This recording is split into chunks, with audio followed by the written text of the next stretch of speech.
Bom dia, voto que se encontrem a gozar de uma boa saúde. Bem-vindo a mais um vídeo e hoje fomos propostos para falarmos sobre as técnicas que eu entendo serem benéficas de como distinguir se uma determinada situação de vida para a submissão de um processo pode corresponder a uma ação especial ou a um processo especial ou processo comum. Porque nós sabemos que em direito civil temos dois tipos de processo: processo especial e processo comum. E os processos comuns dividem-se em processo sumário e processo ordinário. Então, se em função de uma determinada realidade factual pode se enquadrar em processo especial ou processo comum, que se divide, como falamos, em sumário ordinário. Então, como saber que aquela situação de fato, aquela realidade contada pela pessoa que sofreu os seus direitos pode corresponder a um processo especial ou um processo comum?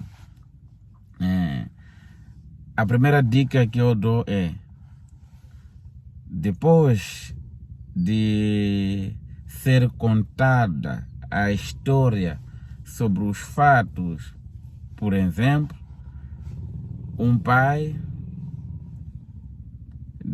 vem, procura um advogado, um defensor público e diz que ele tem uma situação em que arrendou um imóvel, o inquilino está a pagar as rendas normalmente, mas, no entanto, ele não cumpre com as datas. Não cumpre com as datas porque acordaram de que os pagamentos devem ser efetuados até dia 5 de cada mês.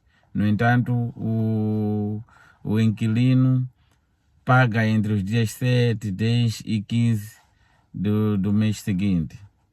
E ainda não respeita as regras, os deveres impostos no contrato de arrendamento, de que não pode subarrendar o imóvel, não pode usar o imóvel para outros fins, mas ele usa o imóvel para outros fins, quer para atividades culturais, artísticas, e até vive em mais de 3 famílias, e como consequência, aliás, coloca o imóvel num estado degradante. Este é um fato contado. Então, como saber se este fato vai corresponder a um processo especial ou um processo comum? A primeira dica é ir ao Código do Processo Civil, no capítulo onde iniciam os processos especiais. Ou seja, a primeira dica é ver se esta situação corresponde a um processo especial ou não. E como ver? É ir ao código a partir dos artigos 1000 e pouco. Vamos lá ver aqui. 900. A partir dos artigos 944. Começa a ver se, por exemplo, no artigo 944 fala de interdição ou inabilitação por anomalia psíquica, surdez, mudez ou cegueira. Não é o caso, porque é aqui onde começam os processos especiais. Então, esta situação podemos encontrar já no capítulo 2, que é da cessação do arrendamento. Meios de que pode servir-se o senhorio. Logo, já é um processo especial. Encontramos aqui o senhorio que pretende denunciar o arrendamento para o termo do prazo estipulado, daquele porque a lei permite, presume, aliás, feito o prazo, blá blá blá blá blá. Então, tem da seção de arrendamento, tem o despejo. Então, isto tudo encontramos despejo, artigo 985. Então, já temos aqui fato ou elementos para enquadrarmos a ação. Por exemplo, no caso, podia ser uma ação de despejo de 985. Agora, diferente é alguém vem conta eu tenho, aliás, alguém estava aflito, veio pedir-me valores, porque tinha um filho hospitalizado e eu acabei lhe emprestando o valor, mas já passam 3 meses e não quer me pagar.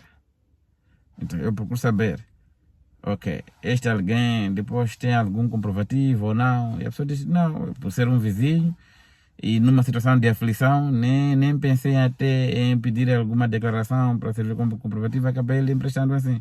Mas, no entanto, eu tenho o talão de transferência, porque eu transferi via banco. Então, aí eu vou primeiro nos processos especiais, não o encontro. Se, que é a segunda dica, não encontro nos processos especiais, vou nos processos comuns. Facilmente já vou saber que não. Se não existe no processo especiais, ainda é um processo comum. É a segunda dica. Agora, se é processo comum, a terceira dica, qual é a ação? Se nos processos especiais não existe, então para eu descobrir a ação, já terei que ir no artigo 4 do Código do Processo Civil. Chego no artigo 4, aí vou encontrar as ações seguras ao fim.